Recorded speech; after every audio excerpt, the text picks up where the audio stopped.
திவ்ய தரிசனம் நேயர்களுக்கு எனது அன்பார்ந்த நமஸ்காரம். நான் உங்கள் விஜயானந்த். இன்று நாம் பார்க்கவிருப்பது கடைமுழுக்கு மற்றும் முடவன் முழுக்கு என்பது குறித்த ஒரு சிறப்பான புனித நீராடல் குறித்து பார்க்கவிருக்கிறோம். இது ஐப்பசி மாதத்தின் கடைசி நாளிலும் கார்த்திகை மாதத்தின் முதல் நாளிலும் காவிரி கரையில் மாயவரம் என்று சொல்லக்கூடிய மயிலாடுதுறை துலா கட்டத்தில் ஸ்நானம் செய்து புனித நீராடும் ஒரு அருமையான சம்பிரதாயமாகும். இந்த சம்பிரதாயம் குறித்தும் இதனால் எந்தவித பலன் குறித்தும் நாம் பார்க்கவிருக்கிறோம். பாருங்கள்.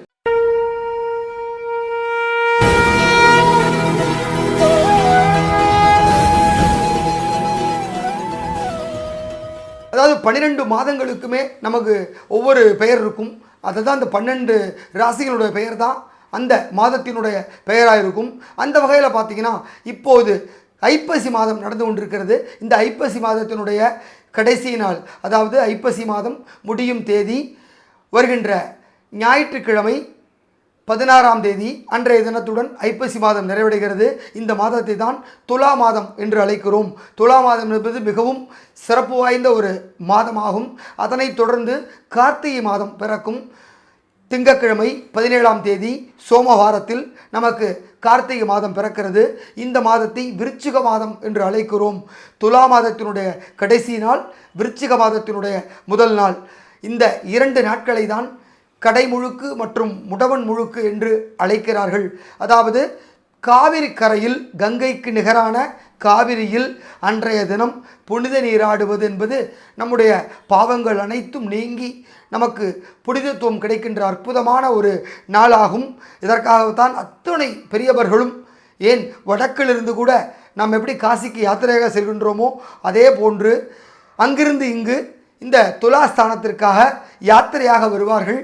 அப்படியாக காவிரி கரை புரண்டு ஓடக்கூடிய மயிலாடுதுறை மாவட்டத்தில் துலா கட்டம் என்று அழைக்கப்படுகின்ற அந்த மயூரநாத சுவாமி ஆலயத்திற்கு அருகே காவிரி கரையில் பக்தர்கள் புனித நீராடி தங்களுடைய பாவங்களை போக்கிக் கொண்டு தங்களை புனிதத்துவம் செய்து கொள்வார்கள். அப்படியான சடங்கு வருகின்ற 16ஆம் தேதி ஞாயிற்றுக்கிழமை ஐப்பசி மாதத்தின் கடைசி நாளான துலாஸ்தானம், அதாவது கடைசி நாள் நமக்கு அமையப்பட்டிருக்கிறது. அன்றைய தினம் காவிரியில் புனித நீராடினால் நமக்கு ஒரு மிகப்பெரிய பலன் கிடைக்கும். அதற்கு அடுத்த நாள் கார்த்திகை மாதத்தினுடைய முதல் நாள் திங்கட்கிழமை 17ஆம் தேதி அன்றைய தினம் முடவன் முழுக்கு என்று அழைக்கப்படுகிறது. அன்றைய தினமும் காவிரியில் ஸ்நானம் செய்தால் இந்த ஒரு மாதம் ஸ்நானம் செய்ததற்கான பலன் நமக்கு கிடைக்கும். இது ஏன் முடவன் முழுக்கு என்று அழைக்கப்படுகிறது என்பதற்கு ஒரு கதையே இருக்கிறது. அந்த ஒரு கதையை பற்றி நம்ம இப்போது தெரிந்து கொள்வோம். அதாவது ஒவ்வொரு ஆண்டும் ஐப்பசி மாதத்தினுடைய இறுதி நாளில் கங்கைக்கு நிகரான மிகவும் புனிதத்துவம் பெற்ற காவிரியில் புனித நீராடி நாம் நம்முடைய பாவங்களை போக்கிக் கொள்வது வழக்கம். அப்படியாக பக்தர்கள் அனைவரும் இந்த காவிரிக்கு கரைபுரண்டு வந்து தங்களுடைய பாவங்களை போக்கிக் கொள்வார்கள். அதேபோல் ஒரு முடவன் தன்னுடைய பயணத்தை துவங்கி இருக்கிறான். எப்படியாவது காவிரிக்கு துலாஸ்தானத்தில் செய்துவிட வேண்டும் என்று ஒரு எண்ணத்தோடு நீண்ட நெடிய பயணத்தை மேற்கொண்டு வரும்பொழுது அந்த கார்த்திகை மாதம் தொடங்குவதற்கு முன்பாக இருக்கக்கூடிய ஐப்பசி கடைசி நாள் அன்று இரவு வந்து விடுகிறது. அன்று இரவு தான் மாயவரம் என்று சொல்லக்கூடிய மயிலாடுதுறையை இந்த முடவன் அடைந்திருக்கின்றான். எனவே அன்றைய தினம் அவனால் புனித நீராட முடியவில்லை. மிகுந்த கவலையோடு அங்கு இருக்கக்கூடிய மயூரநாத சுவாமியிடம் மனமுருகி வேண்டி, நான் காவிரி ஸ்நானம் செய்வதற்காக ஆவலுடன் வந்தேன், என்னால் காவிரியில் ஸ்நானம் செய்ய முடியவில்லை பகவானே என்று மனமுருகி வேண்டியிருக்கிறான். அங்கேயே அன்று இரவு தங்கியும் இருக்கிறான். அவனுடைய கனவில் தோன்றி அவனுக்கு காட்சி கொடுத்த ஈசன், கவலைப்பட வேண்டாம், நாளைய தினம் நீ காவிரியில் ஸ்நானம் செய், உனக்கு துலா மாதத்தில் ஸ்நானம் செய்த புண்ணியம் அனைத்தும் கிடைக்கும், அன்றைய தினம் ஸ்நானம் செய்பவர்கள் அனைவருக்கும் அந்த பலன் கிடைக்கும் என்ற ஒரு வரத்தையும் ஈசன் அவனுக்கு அருளுகிறார். எனவேதான் கார்த்திகை மாதத்தினுடைய முதல் நாளும் துலாஸ்தானம் செய்த புண்ணியம் அனைவருக்கும் கிடைக்கிறது. அதோடு இந்தியாவில் இருக்கக்கூடிய பல்வேறு நதிகளும் இந்த காவிரியில் இந்த துலாஸ்தானம் செய்து தங்களுடைய பாவங்களை போக்கிக் கொள்கின்றன. கங்கை முதல் கொண்டு சரஸ்வதி, சிந்து, காவேரி, நர்மதை என்று சொல்லக்கூடிய அத்தனை நதிகளும் இந்த புனிதமான காவிரியில் துலாஸ்தானம் செய்து தங்களை புனிதப்படுத்திக் கொள்கின்றன. அப்படியாக சிறப்பு பெற்ற இந்த காவிரிக்கு துலாஸ்தானம் என்பது மிகவும் சிறப்பு வாய்ந்த ஒன்று. அது இந்த ஆண்டு ஞாயிற்றுக்கிழமை 16ஆம் தேதி துலாஸ்தானமும் கடை முழுக்கும், அதேபோல் அதற்கு அடுத்த நாள் 17ஆம் தேதி முடவன் முழுக்கும் நமக்கு அமைய பெற்றிருக்கிறது.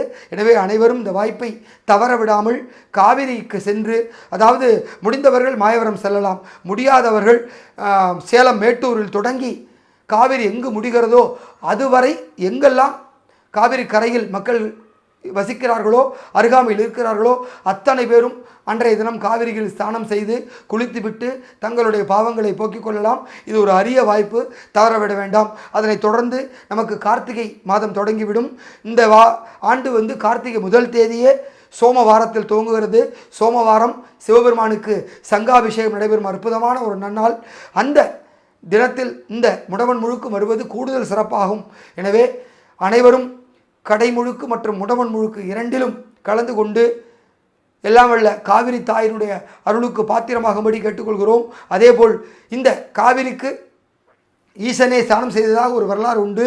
இப்போ உமாமகேஸ்வரனும் பார்வதியும் இணைந்து காவிரி கரையில் ஒரு நந்தவனத்தில் ஒன்றாக அமர்ந்து காவிரியில் ஸ்நானம் செய்துள்ளனர். அப்போது பறவைகளாக மாறி வந்த நதிகள் அனைத்தும் ஈசனிடம் வேண்டியிருக்கிறது. நாங்களும் இந்த காவிரி கரையில் குளித்து தங்களை புனிதப்படுத்தி கொள்ளலாமா என வினவி உள்ளனர். அதற்கு ஈசன் உங்களுக்கும் அந்த பலன் கிடைக்கட்டும், நீங்களும் ஆண்டுதோறும் துலா மாதத்தின் கடைசி நாளில் காவிரிக்கு வந்து உங்களுடைய பாவங்களை போக்கிக் கொள்ள நாளாக அமையட்டும் என அருள்பாலித்திருக்கிறார். அதோடு ஹரிச்சந்திர மகாராஜா தன்னுடைய அஸ்வமேத மகா யாகத்தை துவங்குவதற்கு முன்பாக இந்த காவிரி கரையில்தான் தர்ப்பணம் செய்து தானங்களை கொடுத்து வழிபட்ட பின் தன்னுடைய அஸ்வமேத யாகத்தை நடத்தியிருக்கிறார். எனவே இந்த காவிரி கரையில் தானம் செய்வது, பூஜை செய்வது, தர்ப்பணம் செய்வது அனைத்துமே பல மடங்கு பலன்களை தரக்கூடிய ஒன்றாகும். எனவே அனைவரும் இந்த கடைமுழுக்கு ஸ்தானத்தை செய்து காவிரி கரையில் அற்புதமான ஒரு பலனை அடையும்படி உங்களை கேட்டுக்கொண்டு விடைபெறுகிறேன். நன்றி, வணக்கம்.